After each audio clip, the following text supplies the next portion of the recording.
I'm Amber Davies and welcome to Call to Stage. This is the space where musical theatre takes centre stage. From unforgettable backstage stories with incredible special guests to insights from my life and my theatre journey. We're leaving it all on the mic every single week, so let's jump in. Hi guys, welcome back to Call to Stage with me, Elle Woods. We're going to talk all about Legally Blonde today, Gatsby. However, I have just had the most craziest 12 hours of my life. I'm laying in bed last night.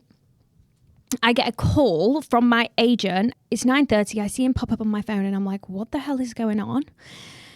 Answer, and he's like, hi Amber, are you available for a meeting tomorrow at 10 o'clock in the morning? And I was like, yes, for what? And he said, to potentially replace Danny Dyer on Strictly Come Dancing. I said, excuse me? I said, pardon? I said, please repeat that. Anyway, Lord behold, I have just come from the meeting with the producers of Strictly Come Dancing. We had a Zoom meeting. I don't know. By the time this comes out, I'll know whether I'm doing it or not. But I mean, guys, if I get it, please vote for me. Please, I beg. I feel like I know there will be like, she's trained. Yes, I did train in musical theatre. However, I am a beginner when it comes to ballroom Latin dancing. So I feel like I will be starting from scratch. I mean, I'll give it my all. Also, I'd do it for Danny as well because she's unfortunately broken her ankle. So I'd do it for her and me. But I will update you guys, I guess. I think I'll find out maybe tomorrow. But yeah, this has been the craziest 12 hours of my life. Oh my God, you guys. So, where do I even begin? Firstly, I think I want to talk about Gatsby and the end of Gatsby. I loved that we got to collaborate with Gatsby in some way by doing a season on the pod. And I feel like, honestly, this contract, Gatsby as a contract, absolutely changed the trajectory of my career because I had the opportunity to work with veterans of the industry.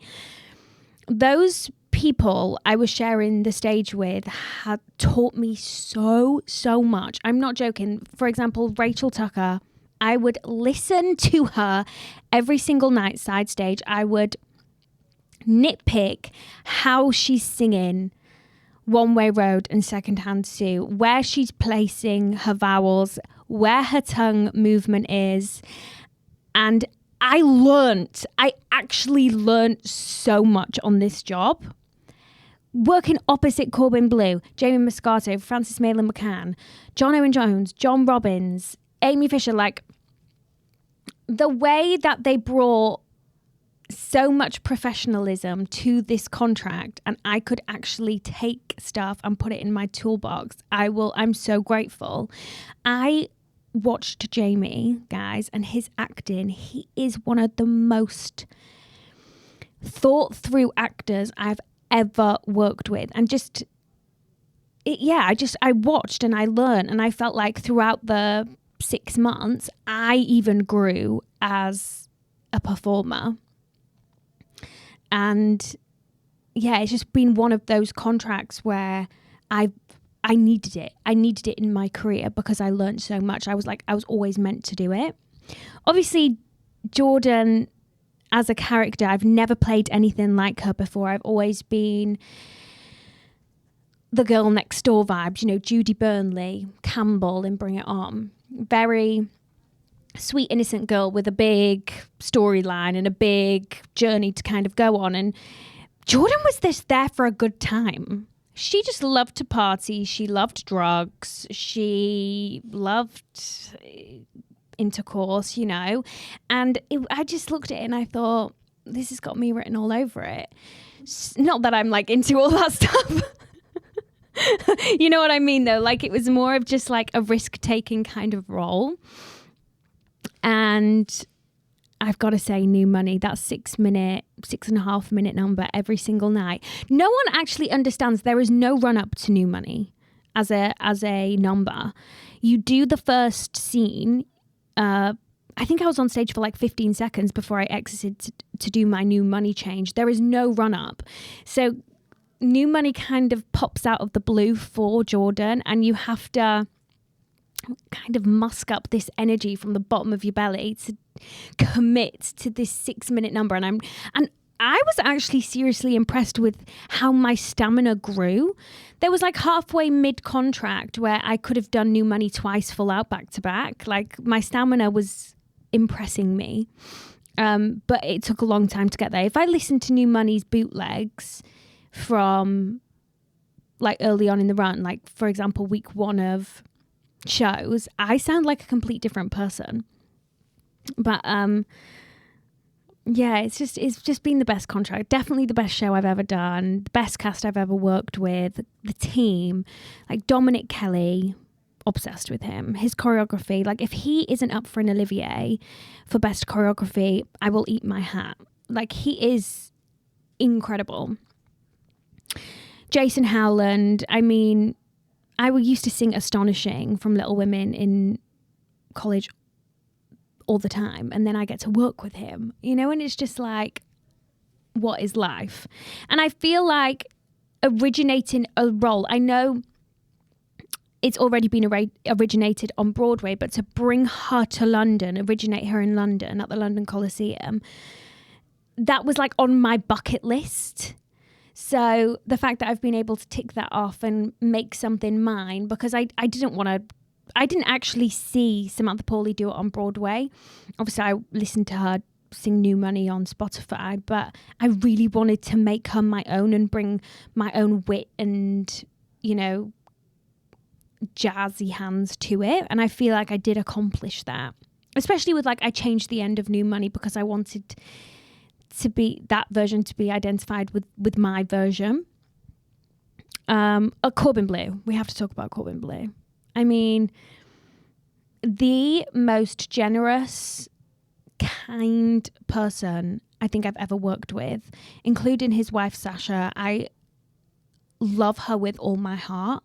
I love them both with all my heart. And, you know, when I found out it was Corbin Bleu, I was a little bit like, oh my gosh, what is he going to be like? He's this massive American star. He's so unbelievably famous.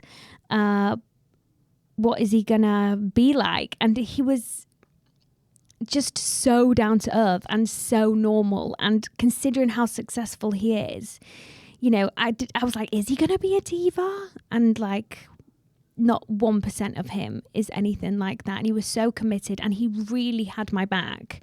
And by the end of the run, we could just like look at each other and he'd know what I was thinking. And I'll never forget this moment. This is what I mean. He's a good partner to have on stage. We were doing Better Hold Tight one evening, and obviously I'm wearing the debutante dress. I've got this massive skirt wrapped around my waist with so much material on it. And my heel got caught in the back of the dress, and it was a split second. Corbin saw it happen, and he put his arm behind my back as if, like, you know, so I didn't fall back. But I was thinking, like, are you Spider-Man or something? Because how he, like, just knew I wasn't in kind of, my posture wasn't right, or how it had looked, you know, and boom, like that, straight behind my back. And I just thought, you are the definition of a true professional. And like the ensemble, the ensemble as a whole, and the cover system that we had was so unbelievably strong. The whole cast was so tight. And I think because it was a short run, we just appreciated the time that we had together. I mean, I could have done it for another year, easy. With that cast in the Coliseum, the fan base that we had created was insane. I've never experienced anything like it in my life. So yeah, I mean, I'm gutted. I literally had post-show blues for a week. Like, I'd wake up in the morning and I'd have like that feeling of like my heart would sink. I was really like not taking it very well. But well, who knows? We might reunite if we're up for an Olivier next year. Will we be? I don't know. We would be in the new musical category. We can always hope. It would be lovely to have a reunion on the... Where is it based? Royal Albert Hall. It would be insane to have a reunion on the Royal Albert Hall stage.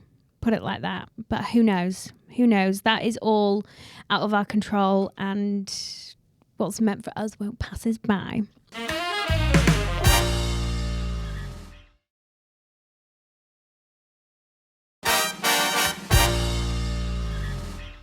Let's go back to like halfway through the contract maybe, or just 3/4 way through the contract. I get a call from my agent saying the team of Legally Blonde would like to get you in. And obviously for me and for any female, I think in this industry, Elle Woods has always been a dream role of mine. And as soon as it came that I got the phone call, I was like, absolutely yes. Absolutely yes. And I went in for my first round, and there was something about me, the material and the team. I like instantly thought, this is a really good fit. And obviously I was like, oh, I don't really want to tour again. I don't really want to tour again unless it was for the right role. Well, I'm telling you now, Elle Woods is the right role. I would tour around the world with Elle Woods, you know. And it's lovely because I have just been on tour with Pretty Woman, and I have built that relationship with the theatres around the country. So I am performing at a couple of new venues, but I'm going back. I know how it works. And, you know, Elle is in real safe hands with me going on tour. And tours, like, guys, it's 10 times harder than sitting in one theatre in London. You've got to stay in a new flat or Airbnb or, you know, hotel room every week. You have to be, it's completely 100% commitment, you know. And I'm, of course, 100% willing to do that for Miss Elle Woods. Yeah, so I went in, I did the material for Elle. It was in the Umbrella Rooms, and I just had a really good feeling. And the stakes, I don't know whether because I was doing my 8 shows a week and I was like in a state of fatigue like this, I didn't make the stakes too high for me. I thought, if they want me and if they want what I have to offer, then like, let's do this, basically. I then had to go in for a dance call, and that was brilliant. Like, there was loads of people in the room. The last time I'd been in a dance call like that was for Jordan, so I was actually really excited to do it. Did the dance call. Leah Hill took the audition, and Leah was, I think, in the same year as my sister at college. I've known of Leah since I was like 13, 14. And so, like, just to kind of dance some of her choreography, whether that choreography is going to be in the show or not, I'm not sure. But it was so epic. And I like really enjoyed that audition. I didn't feel any pressure. I knew lots of people in the room, which was lovely. And then that was that. And then it was the Tuesday that had come. So I did that on the Monday. The Tuesday was the day Ben and I were moving into our house. So it was mental, guys. We were moving everything from one house to the other, cleaning the old house. We had no furniture in the new house. We didn't even have blinds. And then at 4:00 that day, I get a call from my agent saying, your final for Elle is tomorrow. And I was like, repeat that for me, please. And he was like, yes, your Elle final is tomorrow. And I was like, in my mind, I just kind of froze and stopped for a minute because I just thought, I still have like 17 more boxes to move from that house. I have one day to do it. My mum luckily was down to help us. they gave me a couple more scenes scenes to learn. And I just thought, I want to be off book for a final, but I just looked at them and I just thought, I'm never going to be off book with this. And so by this point, I had like a mouthful of ulcers because I was just so stressed that we had no blinds in the house. So I had 4 hours sleep because obviously I was like trying to get to sleep and I was thinking about the audition, and I'm not good with like when I'm thinking something over and over again, sleep is the first thing to go. And obviously lack of sleep, your voice isn't rested. I was like going into a brand new 8-show week. I'd just done 8 shows and I woke up, my eyes, I could not see out of them. They were like puffy. So I was like ice cube in my eyes. I turn up to the audition, material in hand, and I just thought, do you know what? What's meant to be will be. At the end of the day, I've turned up. I'm here. Actually, I did try and get my final moved, but it was the last day they were doing finals. So I literally had no option but to go in. And I'll never forget it. Nikolai can vouch for me on this. I started singing Legally Blonde. And I said, guys, I'm so sorry. I'm going to have to stop because I feel nothing. Like I was so numb from head to toe. I was like, can I just have a second? Because I just had to like dig deep and get there. But I was like so tired that I couldn't musk any type of emotion. Anyway, so I just had a second and I just tried to forget about everything that had happened within that 24 hours. And I was like, breathe. For these next 10 minutes, you are simply Elle. And it really helped me just to kind of have that moment of, okay, let it all go. I basically took everything into the room that had happened in that last 24 hours. And that's normal. That's human, you know. And it went well. It went so well. Anyway, I come then I'm looking at Poppy because you know what I'm about to say. I then came into call to stage and I think you made me record 3 episodes or something that day, you know, just to add a bit on top. By the time I left, so I put my phone on airplane mode because I don't obviously want anyone to interrupt my sessions. I airplane it. I have 2 missed calls from my agent. I'm thinking they want me back in, don't they, for something, or they want me back in tomorrow. And it was Ollie. And this has never, ever happened to me in my life, guys. I feel like I'm going to cry. It was basically Ollie, and he was like, it's not 100% official, but we've just had a call from the producers saying that they would absolutely love to have you as Elle Woods. Sorry. Why am I crying? And it's that had never happened to me in my life before, like a same day offer. And my mum was at my house, so I literally did a show as Jordan and I ran back to my new house with no furniture and I was like, Mum, I'm gonna be playing Elle. And then that was it was like the craziest 24 hours of my life. And they actually took a while. It was like 90% that I was doing it, you know, because I hadn't had my official offer through. And then there was 3 weeks. I waited 3 weeks for my offer to come through. And then I think we did like literally 3 weeks of negotiating, which is like is it usual? Yeah. Like it's sometimes it can happen a lot quicker, depending how like quickly the production's going to start. But because we had like 9 months, you know, until the production started, we kind of just took our time with the negotiations. And then we got to a point where like we were happy, they were happy. We had the shoot day, which was like adorable. So literally today is the announcement morning and I had my Strictly bloody meeting. I feel like I'm on, no wonder I'm crying. I'm literally in cuckoo land right now. I also have my Call to Stage live show on Sunday. There is just so much good things happening. I feel like whoever is watching over me is doing an incredible job because I feel so lucky. I feel so grateful. can't believe this is my life, you know? So recap is loved Gatsby. So sad it ended. Made friends for life. Best contract I've ever done so far. Legally was announced this morning.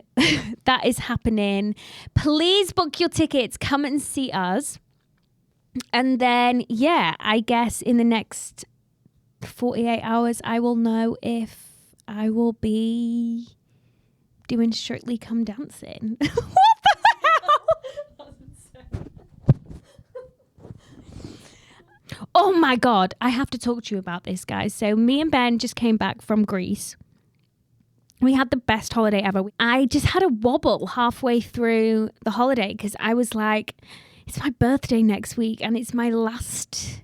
Oh my God, I feel like I'm going to cry again. It's my last birthday in my 20s. And I never thought I would be that person to like have a wobble like going into their 30s. But I'm like so grateful for like all of my, like what's happened in my life so far. And I just feel like the whole Strictly thing, like going into my last year of my 20s doing Strictly Come Dancing would be fucking iconic. Are you kidding me? Sorry for swearing. But yeah, it's just, I had like a full wobble and I was like, I'm nearly 30, but it's like my last year in my 20s. Anyway, that's like bringing a whole different conversation to this. But yeah, obviously I wear my heart on my sleeve, so I'm telling you guys. But yeah, I had a full on wobble and I was like, I was just thinking back of all my 20s and like winning Love Island at 20 years old and like the 10 years that I would have had would have just been like a life that I didn't think I'd ever have, you know? So that's deep. That's, yeah, sorry. I think I'm just like overwhelmed with the reaction of Elle and the meeting this morning and being 30. And like I said before, I honestly think I have some angels up in, whether there's a heaven, God knows. I have some amazing angels up there who are pulling all the right strings, and I'd like to think, you know, I've worked my arse off, and I feel like it's like being rewarded in some way, you know. What other thing have I got to update? Oh, my American visa. We've got to update them on that. We are in the process of getting me an O1 so we can bring you guys another Broadway edition. But that's taken a lot longer than we actually thought. So TBC on that. I mean, what's really good with that is that I can actually then get myself US representation and maybe my freaking Broadway dreams will come true. Who knows? This visa lasts 3 years and obviously I'm going on tour with Elle for a year. So probably not the best timing, but you know, my lovely co-producer James is like hands on deck, and I've got the team at Gatsby who are helping me as kind of like a voice over there, because normally when you go over to Broadway you're sponsored, so you don't have to do this yourself. But I'm glad that I'm kind of taking this on and making this step for myself, because I've always wanted to get myself an American visa, but the like timing wasn't right. So who knows? Hopefully I can like, even if I just go out and audition and say, all I need to say to myself is at least I tried, you know, because nothing might come of it. Well, I tell you what will come of it is another edition of Called Stage Broadway. So at least we know that will happen. But yeah, I think, you know, with you know who as president, I don't know, will I be accepted? Will I not? I have to be like an exceptional talent, and I'd like to think I am. So God knows if that is going to happen, but I will also keep you updated on that. Other updates, my sister's home soon and she's coming to stay with me for a month, which is going to be great. She's currently on the world tour of Les Mis. And I get a text from her saying, can I move in with you for the month? And now, obviously, it's not my house, just my house anymore. It's mine and Ben's. So I ran through the right channels, and lo and behold, we're getting a lodger for a month. I think it's actually longer than a month. She messaged me also saying, we're getting a tattoo, matching sister tattoo. I said, are we?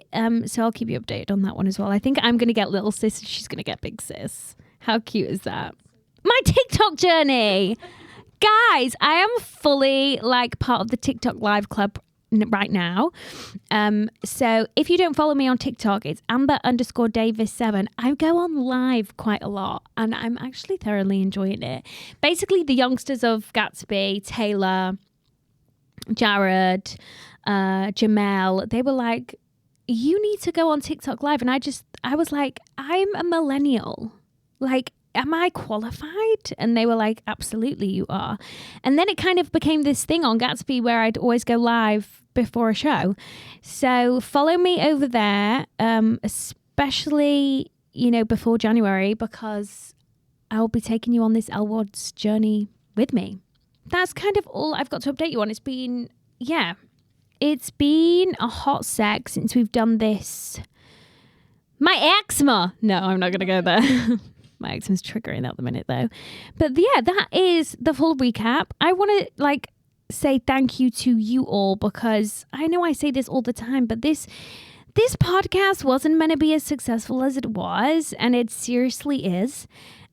We have you guys to thank for that, and our beautiful and wonderful guests that come on, and it is literally a joy for me. I don't see this as a job. I see it as the most wonderful hobby I ever did have, and I get to connect with people in the industry, and it is so rewarding. And I'm a geek, I'm a theatre fan, and these sessions are more for me than it is for you. When I'm asking questions and I'm like, so how I want to know the nitty gritty, is because I want to learn. That's one thing about this industry. There's no cap on learning. You can just constantly learn. But we have some incredible guests coming up. It's an exciting time. It's a very exciting time. So thank you for coming on this roller coaster ep with me. Mum, hi. I know you listen to every single ep. I love you so much.